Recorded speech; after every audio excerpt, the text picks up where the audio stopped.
वादियों की बाहों में बर्फ की चादरों में डटी हुई है 118। 118 नाम है जिसका, है उसका पहचान बस इतना। ना आतंक अपना सिर उठा पाए, हर एक नागरिक अमन में।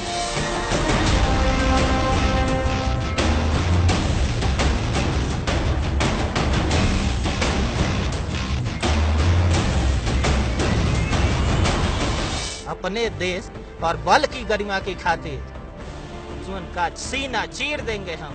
हर मुश्किल बाधा से लड़के विजयी वीर होंगे हम। जय हिंद, जय Bharat. Sub inspector Ashish Kumar Soni CRPF की उस 118 बटालियन के जवान हैं जो समुद्र से 9000 फुट की ऊंचाई पर देश की रक्षा के लिए तैनात है। ये गांदरबल जिले का गुंड इलाका है।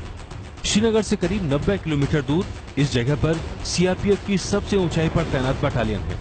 इस ऊंचाई पर ऐसी ठंड पड़ती है कि तापमान -20 डिग्री तक चला जाता है और सब कुछ जम जाता है।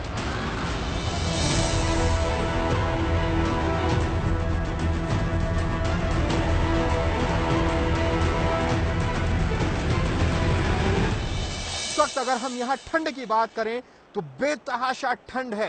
ये वो ठंड है जो कपकपी छुटा देती है, क्योंकि मैं खुद यहाँ आपको बता दूं करीब 6-7 लेयर मैंने कपड़ों के पहने हुए हैं ताकि मैं इस ठंड से बच सकूं। जरा तसव्वुर कीजिए, कल्पना कीजिए, जो जवान यहां पर ड्यूटी देते हैं वो किस तरीके से देश के सीमा के अंदर की रक्षा करते हैं, यही हम आज आपको दिखाएंगे। सीआरपीएफ पर देश की आंतरिक सुरक्षा की जिम्मेदारी होती है। गांदरबल में तैनात बटालियन 118 पर सोनमर्ग तक की सुरक्षा का जिम्मा है, यानी इस पूरे इलाके में मौजूद किसी भी आतंकी के लिए सीआरपीएफ के जवान काल बनकर घूमते हैं। मैं इस वक्त सोनमर्ग से पहले हूं और चारों तरफ बर्फ है, बर्फ के पहाड़ हैं और ठीक इसी बीच आप देखेंगे सीआरपीएफ के जवान पूरी तरह से मुस्तैदी के साथ जो है यहाँ एक तरह से कहें तो सुरक्षा में तैनात हैं। मैं आपको बता दूं अभी जिस वक्त हम ये रिपोर्टिंग कर रहे हैं यहाँ का तापमान -9 डिग्री है। 0 से 9 डिग्री कम यानी हड्डियां गला देने वाली ठंड। कड़ाके की इस ठंड में इन जवानों के लिए और बड़ी चुनौती बन जाती है बर्फ की मोटी बर्फ। जब बर्फबारी होती है तो यहाँ 10 से 15 फीट तक बर्फ जमा हो जाती है। तो इस तरह का डिप्लॉयमेंट सीआरपी में बहुत कम है और ये बड़ा इसी हिसाब से ये अनूठी बटालियन है यहाँ पर। अच्छा। और विषम परिस्थितियों में काम कर रही है। किस तरीके से बर्फ में घुसकर, बर्फ में डूबकर एक तरह से ड्यूटी को अंजाम देते हैं। देखिए आप, बर्फ यहाँ पर कई फीट बर्फ जमा है और इनकी टांगे पूरी तरह से धंस जाती हैं बर्फ के बीच में और उसमें ही ड्यूटी को अंजाम देना होता है। और सबसे मुश्किल होता है इस बर्फ में चल पाना और बर्फ के फिसलने का खतरा। और ये तब है जब ये रूटीन ड्यूटी देते हैं, लेकिन आप अंदाजा करिए जब कोई खतरा होता है उसमें इस बर्फ से संभलना भी होता है और इस बर्फ में दुश्मन का मुकाबला भी करना होता है। आप देखिए किस तरीके से पैर जो है वो स्लिप कर रहे हैं, ये देखिए।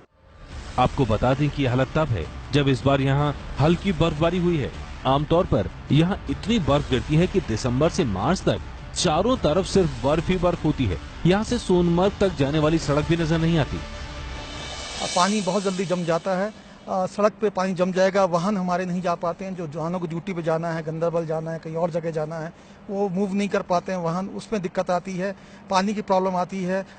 ठंड बर्फ के टाइम पे कम रहती है, अगर बर्फ ना पड़े तो ज्यादा महसूस होती है। देखिए किस तरीके से यहाँ तैनात है, बर्फ के बीच में लेटे हुए हैं। ये देखिए बिना किसी परवाह किए, बिना अपने शरीर की, बिना खुद की परवाह किए किस तरीके से तैनात है हमारे सीआरपीएफ के जवान। तो ये वो तस्वीर है जो किसी को भी गौरव से भर देगी। सीआरपीएफ के जवान जिस जगह की पेट्रोलिंग कर रहे हैं वो सिंधु नदी का इलाका है। यहाँ एक तरफ नदी है तो दूसरी तरफ घने जंगल, इसलिए सुरक्षा के लिहाज से ये बेहद संवेदनशील इलाका माना जाता है। ऐसे में इन जवानों को कई बार घंटों ऐसे ही बर्फ पर लेटे रहना पड़ता है। इन्हीं खतरों के बीच हमारे देश के बहादुर जवान अपनी ड्यूटी को अंजाम देते हैं। ये वक्त है इनको सलाम करने का, क्योंकि ये रक्षा करते हैं सीमाओं के अंदर ताकि महफूज रह सके हम। ये तस्वीर देखनी चाहिए, इस तरीके से ये लोग विपरीत परिस्थितियों में, विपरीत मौसम के बीच अपनी ड्यूटी को अंजाम देते हैं। कैमरा पर्सन अरशद हुसैन के साथ जावेद मंसूरी, एबीपी न्यूज, सोनमर्ग। ये है एबीपी न्यूज, आपको रखे आगे।